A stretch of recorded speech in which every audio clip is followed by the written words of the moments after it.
Bienvenidos a NTD Noticias. Soy Mayra Jaime y estas son las noticias de hoy para usted. Después que la zona de Del Río se convirtiera en el epicentro de la crisis fronteriza, salieron los primeros vuelos con deportados hacia Haití, provocando que miles de migrantes regresen a México, pero igualmente el Departamento de Seguridad Nacional pide ayuda militar para controlar la situación. En la Asamblea General de la ONU, la Casa Blanca niega una guerra fría con China. Además, afirman que Biden tiene la intención de discutir áreas de acuerdo mutuo con Xi Jinping. Un miembro de la CIA está presentando los síntomas del síndrome de La Habana. Los incidentes de personas con estos extraños síntomas comenzaron a finales de 2016 en Cuba. Ahora ya son cientos de funcionarios de Estados Unidos que han contraído la extraña enfermedad. En Texas, un médico abortista dijo que practicó un aborto para desafiar y poner a prueba la nueva ley de aborto en los tribunales.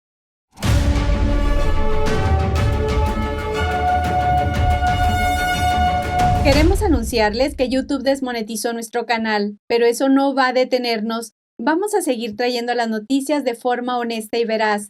Síganos en redes sociales y todas las noches por Epoch TV en nuestro programa completo sin censura. Encontrará el enlace en la descripción. Y pasando a nuestro programa de hoy, la zona de Del Río en Texas se convirtió en el epicentro de la crisis fronteriza de la administración Biden. Los miles de inmigrantes ilegales reunidos allí son un símbolo visual de los 1.2 millones de personas que fueron detenidas en la frontera este año. Ahora Seguridad Nacional está pidiendo ayuda a los militares. El Departamento de Seguridad Nacional solicitó a los militares estadounidenses que ayuden a sacar a los inmigrantes ilegales de debajo de un puente en Del Río, Texas. Muchos de ellos son de Haití. Bajo esta solicitud, el departamento proporcionaría transporte aéreo contratado para la aduana y la patrulla fronteriza de forma reembolsable, y se puede proporcionar con riesgos mínimos para las misiones actuales del Departamento de Defensa de Estados Unidos. Seguridad Nacional devolvió a más de 300 haitianos de regreso a Haití el domingo y se esperan más vuelos. El secretario del DHS, Alejandro Mayorkas, visitó Del Río el lunes para ver el campamento de primera mano. Algunas de las miles de personas que se encuentran ahí empezaron a regresar a México tras la represión de Estados Unidos. La secretaria de prensa de la Casa Blanca, Jen Psaki, defendió al gobierno de Biden el lunes por no obligar a los inmigrantes ilegales a mostrar pruebas de vacunación o pruebas de COVID-19 negativas. A medida que las personas cruzan la frontera, son evaluados para ver si tienen algún síntoma. Si tienen síntomas, se les pone en cuarentena. Ese es nuestro proceso. El lunes, la Casa Blanca dijo que los visitantes extranjeros tendrán que mostrar una prueba de vacunación o un test negativo antes de abordar un vuelo a Estados Unidos, pero no se aplicará a los viajes por tierra desde Canadá o México. No tienen la intención de permanecer aquí durante un periodo de tiempo prolongado. No creo que sea lo mismo. El presidente Biden preside la que va en camino de ser la peor crisis fronteriza de la historia de Estados Unidos, en términos de cifras.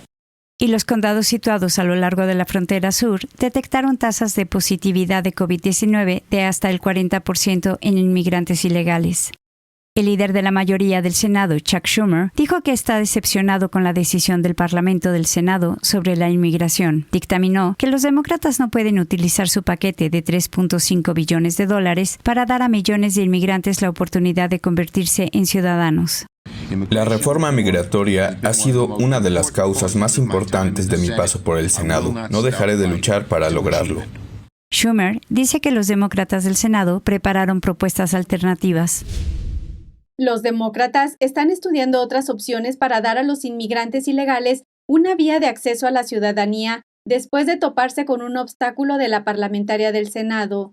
Pero el líder de la mayoría del Senado, Chuck Schumer, dice que no se rinde. Melina Weisskopf de NTD tiene más detalles desde el Capitolio.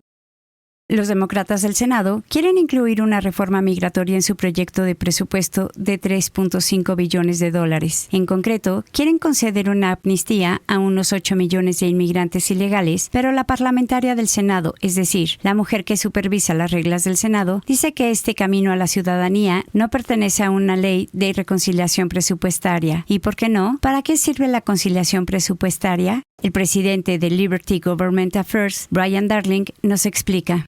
Se aseguran que la línea tope del presupuesto, la cantidad de dinero que el Congreso quiere gastar a lo largo del año, sea la misma que la que acaban gastando al final del año. En otras palabras, establecen el presupuesto y dicen, estos son los topes para cada ley presupuestaria.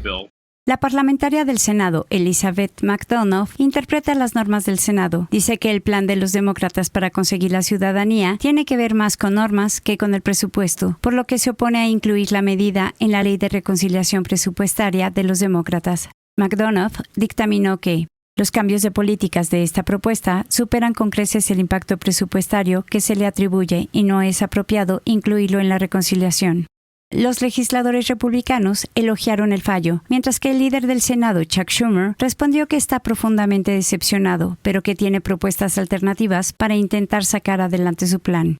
El Senado no está obligado por la ley a seguir el dictamen de la parlamentaria, aunque tradicionalmente el Senado suele hacer caso a sus consejos. Pero una demócrata progresista, la representante Ilhan Omar, está presionando a los líderes de su partido y a la Casa Blanca para que ignoren a la parlamentaria y sigan por su cuenta. Si los líderes del Senado deciden seguir el dictamen de la parlamentaria, no es probable que puedan aprobar su camino a la ciudadanía con una ley regular, porque necesitarían 10 republicanos para que sea aprobado con el proceso regular. El líder del Senado, Schumer, dijo que tiene propuestas alternativas que planea presentar a la parlamentaria del Senado para evitar este bloqueo y seguir adelante, y dijo que se reunirá con la parlamentaria del Senado en los próximos días. Reportando desde Washington, D.C., Melina Weiskopf, Noticias NTD.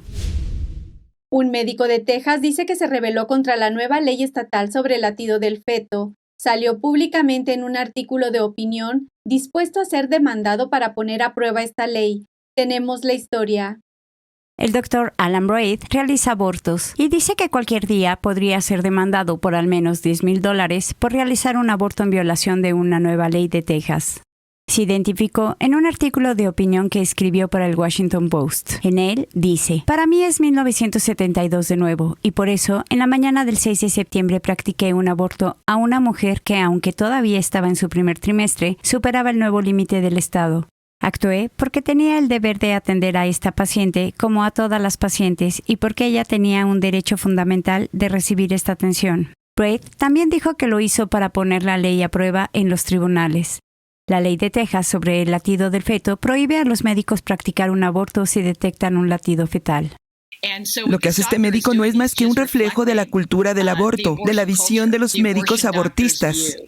Doreen Denny es vicepresidenta de Relaciones Gubernamentales de Concerned Women for America. Dice que su organización cree que los niños deben ser protegidos desde la concepción y más allá. Si miras su artículo de opinión, te das cuenta de que ni siquiera quiere llamar la ley de Texas por su título, la ley del latido del corazón de Texas. Ni siquiera habla de latidos, sino de actividad cardíaca. Y también reflejó que pensaba que las restricciones al aborto en el estado de Texas eran de las más restrictivas del país hasta ahora. Exigen, por ejemplo, una ecografía antes de abortar. La cultura del aborto no quiere que las mujeres vulnerables, entiendan que su bebé que está esperando es realmente un niño humano. La organización pro-vida Texas Right to Life dijo al New York Times que está investigando la afirmación de Braid, pero que tiene dudas de que esto sea solo un truco legal. Según el informe, Texas Right to Life busca consejos sobre los médicos que violan la ley. Solo los ciudadanos particulares pueden demandar a los médicos que practican abortos ilegales. Antes del discurso que Biden dio hoy en la Asamblea General de la ONU, la secretaria de prensa de la Casa Blanca, Jen Psaki, dijo que Estados Unidos no busca el conflicto con China. Eso después que el jefe de las Naciones Unidas planteara su preocupación por una posible guerra fría entre las dos grandes potencias. Tenemos más información. Hoy martes en Nueva York, el presidente Joe Biden se dirigió a la 76ª sesión de la Asamblea General de las Naciones Unidas. El líder chino, Xi Jinping, dijo que asistirá al debate general por videoconferencia. El secretario general de la ONU, Antonio Guterres, imploró recientemente a las dos naciones que reparen lo que llamó su relación completamente disfuncional, afirmando que una nueva guerra fría podría dañar otras partes del mundo. En una sesión informativa celebrada el lunes, la secretaria de prensa de la Casa Blanca, Jen Psaki, respondió a sus preocupaciones. Yo diría que la opinión del presidente y de la administración es que nuestra relación con China no es de conflicto, sino de competencia, así que no estamos de acuerdo con la caracterización de la relación. Citó la reciente llamada telefónica de Biden con Xi Jinping. Según un comunicado de la Casa Blanca, los dos líderes hablaron de los límites de seguridad para garantizar que la competencia no se desvíe hacia un conflicto. Psaki dijo que Biden aclararía la posición de Estados Unidos en el discurso de la ONU. Las preocupaciones de Guterres están justificadas. Aparte de una prolongada guerra comercial, las tensiones entre Estados Unidos y China persisten, por cuestiones como los derechos humanos y la soberanía en el mar de China Meridional. Además, la guerra sin cuartel de China contra Estados Unidos sigue en marcha. En cuanto a la manipulación de las redes sociales, el hackeo del ciberespacio y el reparto de responsabilidades tras la pandemia. Psaki añadió que Biden tiene la intención de discutir las áreas de acuerdo mutuo con Xi Jinping al margen de la Asamblea de la ONU. Se han disparado las alarmas en el gobierno de Estados Unidos luego que un miembro del equipo del jefe de la CIA tuviera que buscar atención médica por síntomas de una misteriosa enfermedad. Son los mismos síntomas que han enfermado a cientos de funcionarios de Estados Unidos en los últimos años. Esto ocurrió cuando el director de la CIA, Bill Burns, y su equipo viajaron a la India a principios de este mes. Esos síntomas coinciden con lo que se conoce como síndrome de La Habana. Investigadores han luchado durante años para entender quién o qué está causando los extraños síntomas, los cuales incluyen vértigo, dolores de cabeza, náuseas y a veces un ruido direccional punzante. Algunos han sufrido graves problemas de salud, incluso lesiones cerebrales traumáticas, y se han visto obligados a retirarse del servicio. Esta es la segunda vez en menos de un mes que los casos notificados de la enfermedad afectan los viajes internacionales de altos funcionarios de la administración Biden. Los incidentes del síndrome de La Habana comenzaron a finales de 2016 en Cuba. Desde entonces se han registrado casos en varios países. También se han producido incidentes en suelo estadounidense, entre ellos 2 miembros del personal del Consejo de Seguridad Nacional del expresidente Donald Trump. Naciones Unidas está preocupada porque la asamblea de esta semana pueda ser un evento de propagación del COVID. La ONU está formada por líderes de 193 países. El martes se reunirán en la sesión número 76 de la Asamblea General de la ONU. La ONU sugirió que algunos líderes mundiales hablen en la asamblea de forma virtual, pero parece que muchos ignorarán ese consejo. El organismo pidió que todo quien ingrese en su asamblea se vacune, pero las vacunas no son obligatorias. Aunque la ONU está designada como territorio internacional, su sede está en la ciudad de Nueva York. La ciudad tiene órdenes de vacunación obligatoria y mascarillas, incluyendo una que exige una prueba de vacunación para entrar en recintos cerrados. El ministro de Asuntos Exteriores de Francia dice que Estados Unidos tiene que dar una explicación a Francia sobre el acuerdo de submarinos nucleares que Estados Unidos y Reino Unido hicieron recientemente en Australia. El acuerdo AUKUS llevó a Australia a desechar un acuerdo de submarinos de $40,000 millones con Francia. Francia manifestó que tiene una crisis de confianza con Washington después del acuerdo trilateral de submarinos nucleares. Dejará de lado el acuerdo de submarinos de Francia con Australia. Así que queremos entender, porque el principio básico dentro de los socios es que somos aliados, hablamos y no nos escondemos, elaboramos diferentes estrategias, y en contra de todo lo que se dice abiertamente y en público, esto es lo que sorprende e impacta. El responsable político de la Unión Europea se reunió con su homólogo australiano. Le preguntó por qué el país no se coordinó con sus socios europeos, como Francia, antes de cerrar el acuerdo AUKUS. Y subrayé el hecho de que los actuales desafíos a la estabilidad de la región exigen una mayor cooperación y coordinación entre socios afines. Y ciertamente Australia, Reino Unido y Estados Unidos son socios afines a la Unión Europea. Más cooperación, más coordinación, menos fragmentación. El primer ministro británico Boris Johnson cree que Reino Unido y Francia tienen una relación importante e indestructible. Dice que trabajarán para que el pacto de AUKUS no sea divisivo. Esta es solo una forma en que Reino Unido, Estados Unidos y Australia comparten ciertas tecnologías porque es lo más sensato en el mundo en el que nos encontramos. Por eso, no significa en modo alguno que queramos ser adversarios de nadie, ni excluyentes, ni desplazar a nadie. Se espera que el presidente Biden hable por teléfono con el presidente francés Emmanuel Macron en los próximos días. La secretaria de prensa de la Casa Blanca, Jen Psaki, ofreció un adelanto de la llamada de Biden con el presidente francés. Dice que Biden es consciente de que podría haber un par de cientos de puestos de trabajo que podrían perderse en Francia debido al acuerdo. Psaki dijo que Biden reforzará la postura de que el restablecimiento de las alianzas no significa que no haya desacuerdos. Las llamas alcanzaron un bosque de secuoyas milenarias de California durante el fin de semana. Los bomberos lucharon para mantener las llamas alejadas de la plantación, donde la base del árbol más grande del mundo está cubierta con una lámina protectora. Los bomberos advirtieron que el clima cálido y seco y los fuertes vientos estaban empeorando las condiciones del incendio. 2 incendios fueron provocados por diferentes rayos, pero más tarde se fusionaron, amenazando ahora el Parque Nacional Secuoyas. El fuego alcanzó el domingo una zona donde el sendero de las 100 secuoyas gigantes está clasificado como monumento nacional. Los responsables de los incendios se esfuerzan por averiguar la magnitud de los daños causados por el fuego, ya que algunos de los árboles crecen en zonas de difícil acceso. El fuego también calcinó un grupo de secuoyas conocido como los 4 guardianes que marcan la entrada a un bosque de 2.000 secuoyas. Casi 35 millas cuadradas de terreno forestal fueron afectadas. Y después del corte, tendremos más información sobre la Cumbre Mundial contra la Extracción Forzada de Órganos. Esto y mucho más aquí en NTD en español. Regresamos.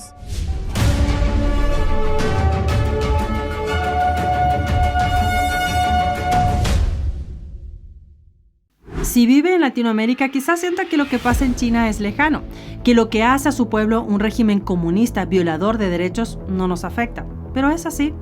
Sin embargo, ahora quizás usted necesite tomar un coche y busque un taxi en la aplicación china Didi, conocida también como el Uber chino. Entonces, que Latinoamérica tenga como principal socio comercial a un régimen violador de derechos fundamentales, como es el PSC, ¿cuál es el precio que pagamos como ciudadanos libres? Bueno, este próximo viernes vamos a dejar al descubierto esta amenaza en Latinoamérica. No se lo pierda. Suscríbase ahora mismo gratuitamente a nuestra web The Epoch Times en español y asista a todos nuestros vídeos exclusivos sin censura. Y también es un lugar donde usted puede dejar su opinión con total libertad. Lo esperamos en Epoch TV, una nueva forma de disfrutar The Epoch Times. El Partido Comunista Chino se lanzó a comprar puertos marítimos en todo el mundo. ¿Pero qué es lo que lo impulsa? A medida que en todo el mundo aumentan los temores ante las agresiones de China, algunos afirman que el país podría querer estos puertos para militarizarlos, convirtiéndolos en puntos estratégicos en casos de un conflicto. En el informe especial de esta semana vemos en detalle cómo empezó todo y qué impacto tiene la compra de infraestructuras por parte del Partido Comunista Chino en los países de todo el mundo. No se pierdan este y otros programas especiales disponibles en la plataforma Epoch TV de nuestro medio asociado The Epoch Times en español. Los esperamos.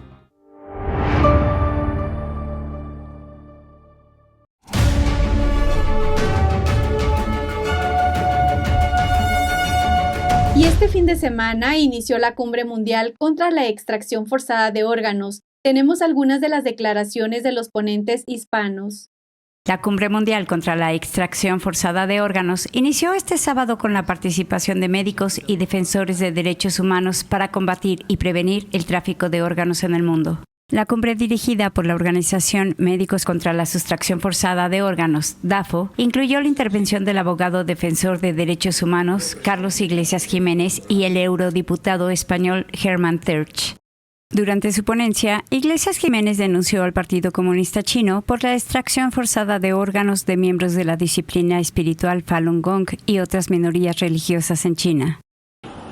En la perversidad suprema que alcanzó el Partido Comunista Chino, se ideó de una manera incluso diabólica no solo cómo eliminar, asesinar a las personas, sino cómo enriquecerse a través de esos asesinatos. Iglesias Jiménez señaló que el régimen asesina a presos de conciencia por sus órganos y oculta sus crímenes ante la comunidad internacional. Esta atrocidad nunca antes la había conocido la historia de la humanidad. Este crimen no tiene ningún amparo, no tiene, digamos, una descripción legal en los países.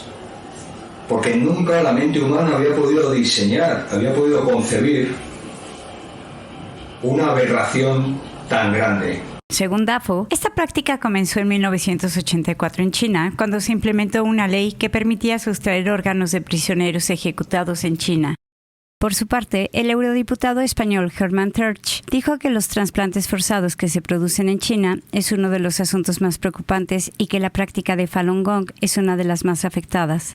Esta atrocidad, esta monstruosidad se produce en un país con el cual todos tenemos unas relaciones absolutamente normalizadas. Es más, con un país que tiene un jefe, un dictador, un jefe supremo de un partido comunista implacable, con una dictadura que no tolera ningún tipo de discrepancia, ni de oposición, ni de crítica libre. Tertsch señaló que estos crímenes se tienen que dar a conocer y combatir.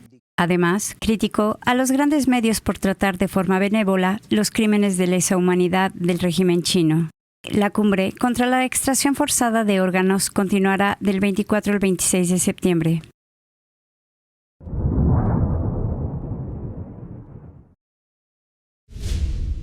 Pasando a Centroamérica, el presidente Nayib Bukele se autodenominó como el dictador de El Salvador en Twitter, en respuesta a la creciente ola de críticas en su contra. Veamos los detalles. El presidente salvadoreño Nayib Bukele cambió el domingo su biografía de Twitter para autodenominarse como dictador de El Salvador, en respuesta a la ola de críticas y acusaciones en contra de su gobierno.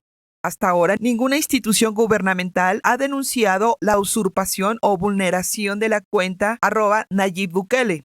En los últimos días circuló en Twitter el hashtag Bukele Dictador como una muestra de rechazo por parte de los internautas salvadoreños.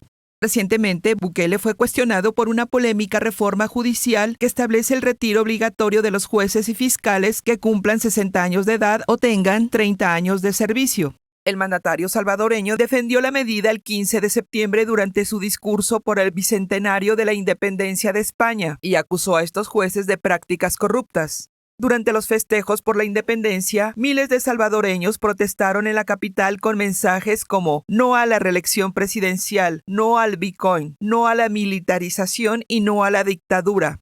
Bukele criticó esta protesta en su mensaje a la nación diciendo que los manifestantes fueron a luchar contra una dictadura que no existe. Y estas fueron las noticias de hoy. Los invitamos a suscribirse a nuestra lista de correo para recibir novedades, en especial en caso que debamos cambiar de plataforma. Encontrará el enlace en la descripción. Muchas gracias por acompañarnos y que tengan una feliz tarde. No se pierdan nuestro programa completo de Ente Di Noche, sin restricciones, y ahora por Epoch TV.